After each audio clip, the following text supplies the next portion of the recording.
नमस्कार दोस्तों, स्वागत है आपका मेरे YouTube चैनल एजुकेशन हब में। और आज मैं आपको बताऊंगा कि जो प्राइमरी कक्षाओं के बच्चे होते हैं उन्हें हम अंग्रेजी कैसे सिखा सकते हैं। तो प्रारंभिक स्तर से कहां से हमें उन्हें अंग्रेजी सिखाना प्रारंभ करना चाहिए वो इस वीडियो में विस्तार से बताया गया है। कृपया इस वीडियो को आखिरी तक देखें, चैनल को सब्सक्राइब जरूर करें। सबसे पहले हम बच्चों को ए से जेड तक के अल्फ़ाबेट याद कराएंगे कि बच्चे ए से जेड तक के अल्फ़ाबेट याद कर लें। जब बच्चे ए से जेड तक अल्फ़ाबेट याद कर लेंगे तब हम उन्हें सिखा सकते हैं कि उनका प्रोनाउंसिएशन क्या है। ए का प्रोनाउंसिएशन क्या होगा? आ होगा या ए होगा। इसके बाद हम देखेंगे बी का प्रोनाउंसिएशन क्या होगा। तो बी का जो प्रोनाउंसिएशन है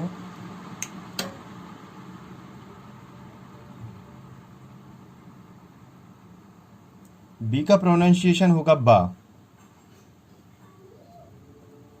फिर हम देखेंगे सी का प्रोनाउंसिएशन क्या है। तो सी का प्रोनाउंसिएशन जो होता है वो होता है का और सा। सा का उच्चारण हम कब करते हैं सी से? जब सी के बाद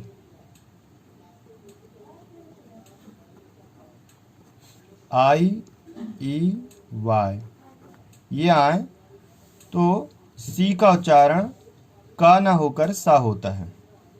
इसके बाद हम चलेंगे डी। डी का उच्चारण होता है डा या दा। फिर हम आएंगे ई पर। ई का उच्चारण ई या आ। फिर हम आएंगे एफ पर।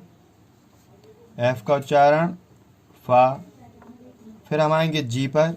जी का उच्चारण होता है गा। फिर हम आएंगे एच पर। H for hen. हैन का उच्चारण हा। हम यदि बच्चों को जो हम ABCD सिखाते हैं और A for apple, B for ball, C for cat, D for dog जो बताते हैं तो बच्चों को कुछ ना कुछ प्रोनाउंसिएशन तो वहीं से मिल जाता है कि किस अक्षर से किस ध्वनि का उपयोग हो रहा है। तो एच का उच्चारण होगा हा। इसके बाद हम आएंगे आई के ऊपर। आई का मतलब आई फॉर आइसक्रीम। तो ये ई भी बनेगा इससे और आ भी बनेगा इससे। फिर आई के बाद जे।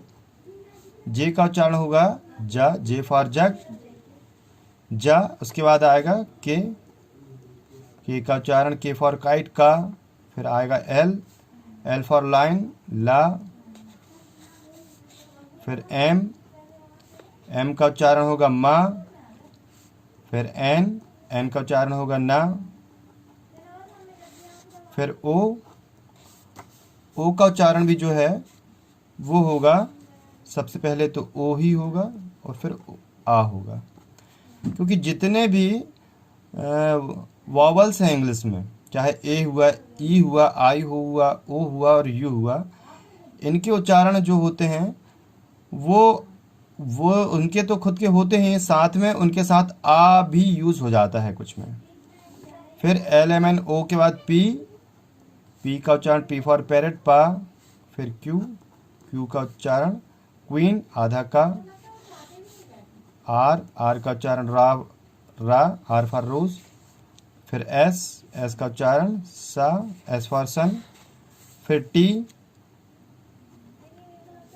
टी फॉर ट्री टा। यू। यू का उच्चारण पहले तो ऊ होगा और दूसरा आ होगा। ये 5 वावल्स हमने देख लिए, ए ई आई ओ यू। तो ये 5 जो वावल्स हैं इनके उच्चारण में वो उनका जो स्वर है वो तो होता ही है, साथ में आ भी साइलेंट रहता है। फिर वी। वी का उच्चारण होता है वा। फिर डब्लू। डब्लू का उच्चारण भी वा। फिर इसके बाद एक्स।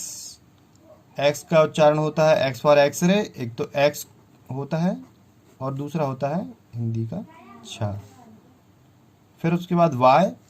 वाई का उच्चारण होता है या और इसका दूसरा उच्चारण होता है ई। कभी कभी वाई जो है वो भी जो है वावल्स की तरह वो यूज़ में आता है, जिसका उच्चारण ई होता है। वाई के बाद आता है जेड। जेड का उच्चारण होगा जा या झा। इस प्रकार हमने देखा कि ए से लेकर जेड तक के जो ध्वनि है वो हमने देख ली हैं। इसके लिए एक बहुत अच्छा सॉन्ग है बच्चों के लिए, जिससे हम बच्चों को ध्वनि सिखा सकते हैं। और उसके लिए हम एक प्रैक्टिस करवा सकते हैं कि ए फॉर एप्पल आ आ आ, बी फॉर बॉल बा बा बा, सी फॉर कैट का का का, डी फॉर डॉग डा डा डा, E for elephant E E E, F for fish फ फ फ, जी फॉर ग्रेप्स ग ग ग, एच फॉर हैंड हा हा हा।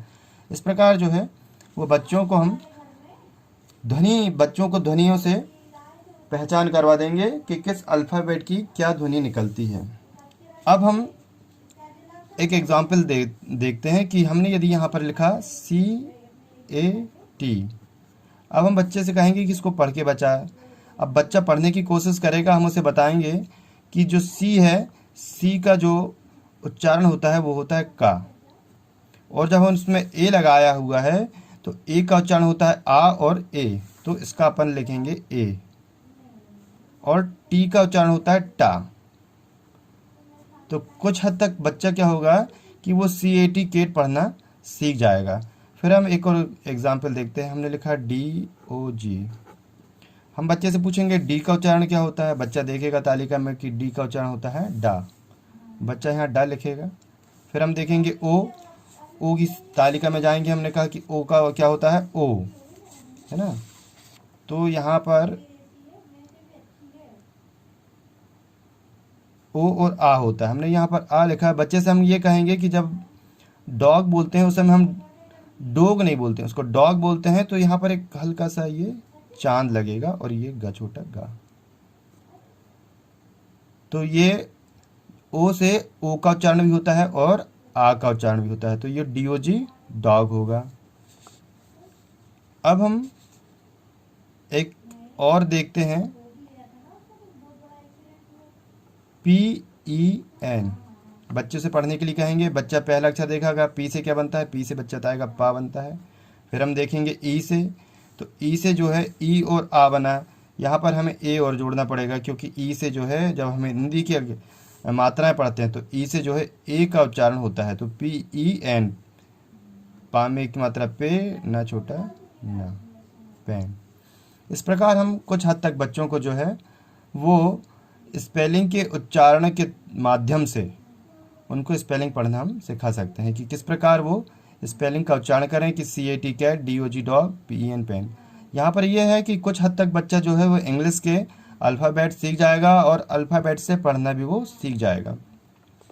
सबसे ज़्यादा उपयोगी जब हम हिंदी की कोई स्पेलिंग पढ़ते हैं या हिंदी में नाम वगैरह पढ़ते हैं, तब ये चीज़ हमें बहुत काम आती है। जैसे हमने लिखा यहाँ पर राम। अब हमको यदि इसको इंग्लिश में लिखना है तो हम लिखेंगे रा के लिए आर और आ की मात्रा के लिए ए और एम के लिए एम। हमने लिख दिया राम। फिर हमको लिखना है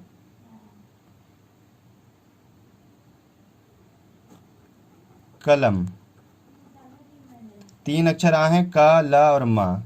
का के लिए का, के। अब हम बच्चे को ये समझाएंगे कि जब हम कलम बोलते हैं, कलम, तब हमको देखना पड़ेगा कि जब हम किसी शब्द को बोल रहे हैं तो हमारा उच्चारण कितना हो रहा है। जैसे हमने कहा कलम,